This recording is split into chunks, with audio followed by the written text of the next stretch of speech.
नमस्कार बच्चों, एडुविला point channel में आपका स्वागत है। आज हम करने जा रहे हैं क्लास 10 के सामाजिक विज्ञान की वर्कशीट नंबर 10।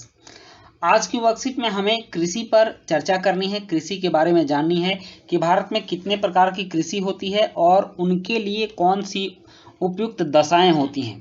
तो चलिए शुरू करते हैं आज की वर्कशीट। और आज की वर्कशीट शुरू करने से पहले मैं बता दूं कि आपने अगर अभी तक हमारे चैनल को सब्सक्राइब नहीं किया है तो बच्चों सबसे पहले चैनल को सब्सक्राइब कर लीजिए और उसके बाद बेल आइकन का बटन भी दबा दीजिए ताकि सारे वीडियो के नोटिफिकेशंस आप तक पहुंचते रहें। तो लेट्स स्टार्ट आज की वर्कशीट। और आज की वर्कशीट में भारत की मुख्य जो पेशा है कृषि, जिसमें कि भारत के 53% लोग लगे हुए हैं, इसके बारे में हम आज जानते हैं। इसको भारतीय अर्थव्यवस्था में प्राथमिक क्षेत्र के नाम से जाना जाता है और प्राथमिक क्षेत्र का भारतीय अर्थव्यवस्था में योगदान लगभग 14 से 15% का है, लेकिन इसमें अगर जनसंख्या की बात करें तो कुल जनसंख्या का 53% लगा हुआ है। और इससे जीडीपी की बात करें, जीडीपी में इसके योगदान की, सकल घरेलू उत्पाद में इसके योगदान की बात करें तो यह 14 से 15% का योगदान इसका है। तो मिट्टी, जलवायु और खेती करने के तरीकों में अंतर के कारण देश में अलग अलग क्षेत्रों में खाद्य एवं अखाद्य फसलें उगाई जाती हैं। मतलब कि मिट्टी में अंतर है, कहीं लाल मिट्टी है, कहीं जलोढ़ मिट्टी है, कहीं काली मिट्टी है। और जलवायु में अंतर है, कहीं ठंडी जलवायु है, कहीं मानसूनी जलवायु है, कहीं गर्म जलवायु है। भारत विभिन्नताओं का देश है और भारत में ही कई तरह की जलवायु भी हो जाती है।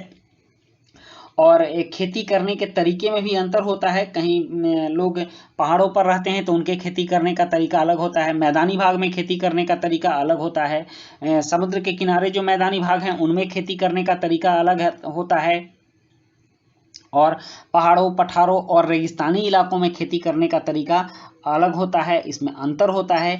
इसलिए देश में अलग अलग क्षेत्रों में खाद्य एवं अखाद्य फसलें उगाई जाती हैं। भारत में उगाई जाने वाली मुख्य फसलों में गेहूं, चावल, कपास, मक्का आदि प्रमुख हैं। भारत की प्रमुख फसलों के संदर्भ में नीचे तालिका में जानकारी प्रदान की गई है। देखिए कि कौन कौन सी फसलें किस दशाओं में उगाई जाती हैं। सबसे पहले यहाँ जो टेबल बना हुआ है इसमें है ये नाम और तापमान की, कौन सी फसल है उसका नाम रहेगा इसमें। उसके बाद तापमान रहेगा, कितना तापमान यह डिजर्व कर सकता है और किस तापमान में इसकी उपज अच्छी होती है। इसके बाद है फसल का प्रकार, यह कौन सा फसल है उसका प्रकार क्या है। और मृदा, मतलब कि इसके लायक कौन सी मिट्टी उपयुक्त होती है। वर्षा की मात्रा इसको कितनी चाहिए और किस जलवायु में यह अच्छे ढंग से उपजता है। और इसका भारत में क्षेत्र क्या है, किन किन राज्यों में यह उपजाया जाता है। तो हम बात करते हैं सबसे पहले गेहूं की। गेहूं फसल 10 से 25 डिग्री सेल्सियस तापमान में अच्छा होता है, मतलब कि यह जाड़े के दिन में होता है। और फसल की प्रकार की बात करें तो यह रबी में आता है, यह रबी फसल है। हमारे यहाँ 3 तरह की फसलें उपजाई जाती हैं, आप ध्यान दीजिएगा। एक रबी, दूसरा खरीफ और तीसरी फसल है जायद, जिसकी चर्चा इसमें नहीं की गई है। तो मैं इस तीनों के बारे में संक्षिप्त में आपको बताता हूँ। रबी फसल यह ठंड के मौसम में नवंबर में इसकी बुआई की जाती है और फरवरी और मार्च महीने में इसको काट लिया जाता है, मतलब कि यह तैयार हो जाती है। उसके बाद जायद फसल है और जायद फसल को फरवरी महीने में बोया जाता है और यह अप्रैल मई तक यह रहता है। जैसे कि इसमें ककड़ी, तरबूज, खीरा, ये सारी कुछ सब्जियां आती हैं जो कि इसमें शामिल होता है। और कद्दू भी आता है, कुछ मक्का भी जायद में आता है, कहीं कहीं उसकी खेती भी उसी टाइम पर होती है। तो इस तरह से जायद फसल हो गया। और दूसरा मुख्य फसल है खरीफ। खरीफ फसल में धान मुख्य रूप से आता है, गन्ना भी खरीफ में ही आता है और इसकी बुआई जून जुलाई में होती है और यह अक्टूबर नवंबर में काट लिया जाता है। तो चलिए अब बारी बारी से इन सारे फसलों की चर्चा करते हैं। तो गेहूं के बारे में हमने जाना कि इसके लिए उचित तापमान 10 से 25 डिग्री सेल्सियस, फसल का प्रकार रबी, और मृदा मिट्टी, मतलब कि जो जलोढ़ मिट्टी इसके लिए उपयुक्त होती है। जलोढ़ मिट्टी का मतलब ये होता है कि जल के द्वारा बहाई गई लाई मिट्टी, मतलब कि बाढ़ के किनारे, नदी किनारे जो मैदान हैं उनमें जो नदियां अपने साथ बहाकर मिट्टियां लाती हैं वह काफ़ी उपजाऊ होता है, गेहूं के लिए उपयुक्त होता है। और वर्षा इसके लिए 50 से 75 सेंटीमीटर होनी चाहिए। जलवायु उष्ण एवं उपोष्ण, मतलब कि यह दोनों तरह के जलवायु में हो सकता है और इसका जो क्षेत्र है वह क्षेत्र है पंजाब, हरियाणा, उत्तर प्रदेश, मध्य प्रदेश, बिहार और राजस्थान। इन सभी राज्यों में यह मुख्य रूप से उगाई जाती है। उसके बाद है चावल। चावल की खेती 25 डिग्री सेल्सियस से अधिक के तापमान में होती है। यही कारण है कि आप देखते हैं कि चावल की खेती जून जुलाई में इसकी रोपाई होती है और कहीं कहीं चावल की खेती मार्च अप्रैल महीने में भी होती है, लेकिन तापमान दोनों समय में इसमें अधिक ही चाहिए। और इसका प्रकार खरीफ है। चावल खरीफ फसल के अंतर्गत आता है और यह इसकी मृदा जलोढ़ मिट्टी में यह काफ़ी अच्छी पैदावार होती है। इसकी वर्षा 100 सेंटीमीटर से अधिक होनी चाहिए और यह उष्ण वातावरण में, उष्ण जलवायु में उपजता है और इसका मुख्य क्षेत्र है पश्चिम बंगाल, पंजाब, हरियाणा, आंध्र प्रदेश और असम। उसके बाद है कपास। कपास के लिए जो तापमान है वह 30 डिग्री सेल्सियस होना चाहिए और यह खरीफ फसल के अंतर्गत आता है। इसके लिए काली एवं जलोढ़ मृदा उपयुक्त मानी जाती है। कपास महाराष्ट्र क्षेत्र में ज़्यादा होता है क्योंकि उधर काली मिट्टी ज़्यादा है और वर्षा इसके लिए 50 से 100 सेंटीमीटर होनी चाहिए। उष्ण एवं उपोष्ण जलवायु में यह उपजता है और इसकी फसल उपजाई जाती है महाराष्ट्र, गुजरात, मध्य प्रदेश, हरियाणा और पंजाब में। उसके बाद है मक्का।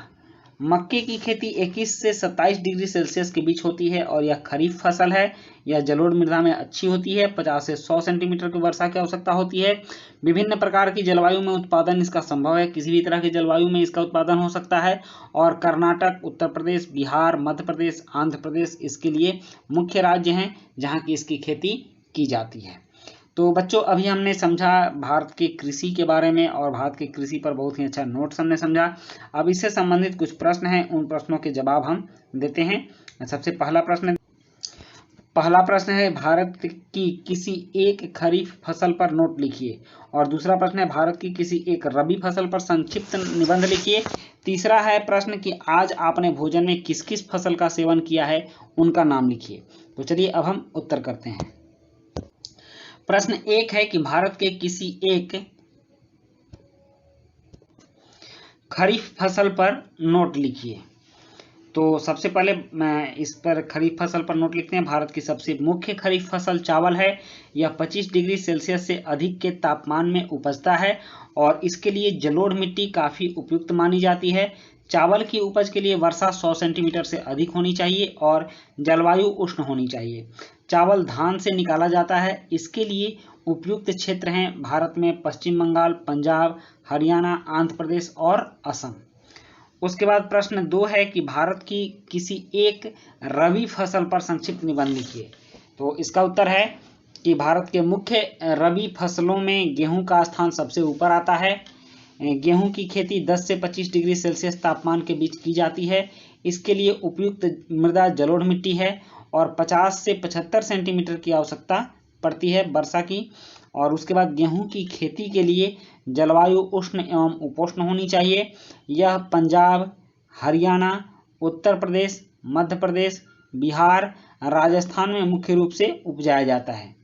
उसके बाद प्रश्न 3 है कि आज आपने भोजन में किस किस फसल का सेवन किया है, उनका नाम लिखिए। तो बच्चों, ये आप अपने अनुसार लिखेंगे कि आपने क्या क्या खाया है, इस बात को आप मेंशन करेंगे। तो यहाँ मैं लिख देता हूँ कि भोजन में आमतौर पर हम लोग जो खाते हैं उसको लिख देते हैं।